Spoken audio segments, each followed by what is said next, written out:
Chapter 9. Am I not free? Am I not an apostle?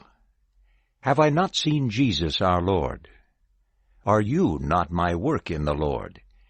If to others I am not an apostle, yet indeed I am to you, for you are my seal of apostleship in the Lord. My defense to those who examine me is this: do we not have the right to eat and drink? Do we not have the right to take along a sister as wife, like the rest of the apostles, and the brothers of the Lord, and Cephas? Or do only I and Barnabas not have the right to refrain from working? Whoever serves as a soldier at his own expense? Who plants a vineyard and does not eat the fruit of it? Who shepherds a flock and does not drink from the milk of the flock? I am not saying these things according to a human perspective. Or does the law not also say these things? For in the law of Moses it is written, "You must not muzzle an ox while it is threshing." It is not about oxen God is concerned, is it? Or doubtless does he speak for our sake? For it is written for our sake, because the one who plows ought to plow in hope, and the one who threshes ought to do so in hope of a share. If we have sown spiritual things among you, is it too great a thing if we reap material things from you? If others share this right over you, do we not do so even more? Yet we have not made use of this right, but we endure all things, in order that we may not cause any hindrance to the gospel of Christ. Do you not know that those performing the holy services eat the things from the temple, and those attending to the altar have a share with the altar? In the same way also the Lord ordered those who proclaim the gospel to live from the gospel. But I have not made use of any of these rights.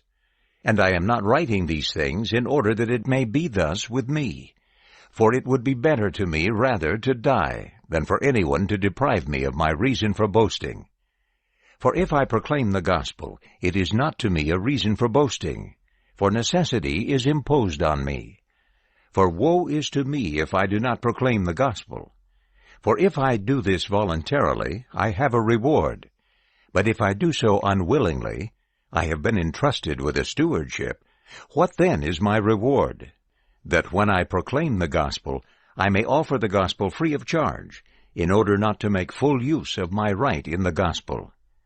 For although I am free from all people, I have enslaved myself to all, in order that I may gain more.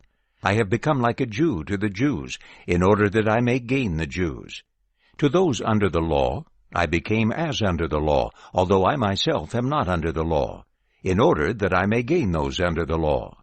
To those outside the law, I became as outside the law, although I am not outside the law of God, but subject to the law of Christ, in order that I may gain those outside the law.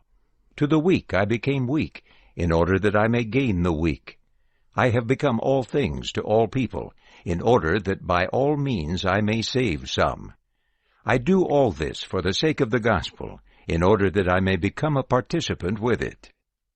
Do you not know that those who run in the stadium all run, but one receives the prize? Run in such a way that you may win.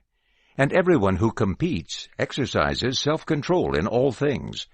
Thus those do so in order that they may receive a perishable crown, but we an imperishable one. Therefore I run in this way, not as running aimlessly. I box in this way, not as beating the air, but I discipline my body and subjugate it, lest somehow, after preaching to others, I myself should become disqualified.